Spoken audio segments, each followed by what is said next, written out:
President Trump is now on his way back to D.C. He's got to be happy after a high-stakes meeting with President Xi of China, closing key deals on tariffs, on trade, and a commitment to curb the flow of fentanyl. I put a 20% tariff on China because of the fentanyl coming in, which is it's a big tariff. And based on his statements today, I reduced it by 10%, so it's 10% instead of 20%. Effective immediately. I believe they are really taking strong action. We've already seen the action on fentanyl, and they're taking very strong action. So we reduced to 10%. There you go. And there's Harrison Greer sitting there in the background. Our next guest has been a tireless advocate for the thousands of families losing loved ones to drugs daily. Our next guest lost his own daughter, Christina, to fentanyl on this day 2 years ago. Former Deputy National Security Advisor Steve Yates is in Malaysia covering the president's trip this week and joins us now. Steve, first off, on the loss of your daughter, what do you want everyone to know about her? Well, Christina was a bolt of lightning. We adopted her on day one. She came from very difficult circumstances, but she was a very creative, enthusiastic person. 5 foot tall, 115 pounds, so a very slight frame, but tons of energy, tons of strength. She battled some things in her upbringing, but she overcame a lot. Ultimately, it was fentanyl that was just too powerful. There's a lot of other drugs on the street. All of them are bad, but there's something categorically different about fentanyl. It stopped her lungs, caused her brain to swell, and basically we spent 12 days in the ICU and then hospice, waiting for a long goodbye because there was just no coming back to the power of this drug. And it's those stories like that and your daughter that had inspired the president to make it a focal point in his first term and right away in this term.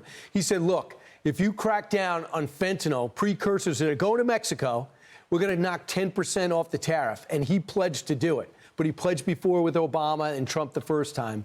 Do you think he's serious about it now? Do we have the leverage to make him do that? I do think we have the leverage, Brian. Plus, the president has shown absolute fortitude and results in closing the border, taking the fight to those that are trafficking on the high seas. And so I think Xi Jinping sees a demonstration effect that President Trump is willing to sit down and make a deal, but he's also to use the leverage of our market and the power of the U.S. military if you mess around in this way. Personally, I consider the chemical precursors to be a weapon of mass destruction. We have casualty rates that are larger than mass wars with this travesty.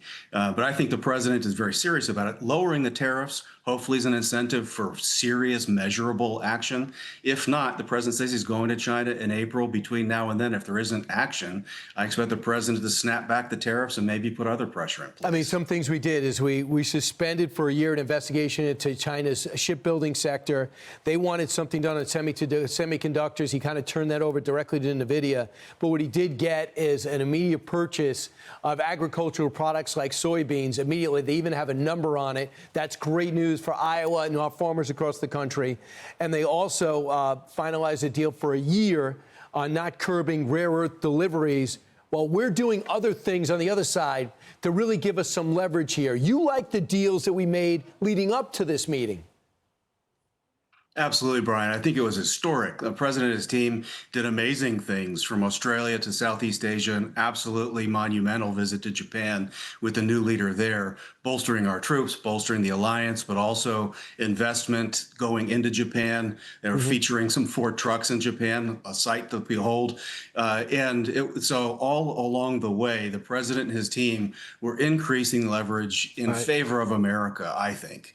And that, I think, set the table to be in a good position for Xi. Now, I think that we have some intractable issues that we're going to have to grind through. The president has bought some time, and in that time, I think we will minimize our risk to these rare earths that China has imposed upon us. And we should have a stronger America that's manufacturing again, that puts us in a better negotiating position. So all the way around, I thank the president for doing unprecedented things to stop the scourge of fentanyl and have further victims. But this other part of getting America right just is an historic investment in this competition with China. Thanks so much, Steve. Safe travels back home. Appreciate it. I'm Steve Doocy. I'm Brian Kilmeade. And I'm Ainsley Earhart. And click here to subscribe to the Fox News YouTube page to catch our hottest interviews and most compelling analysis.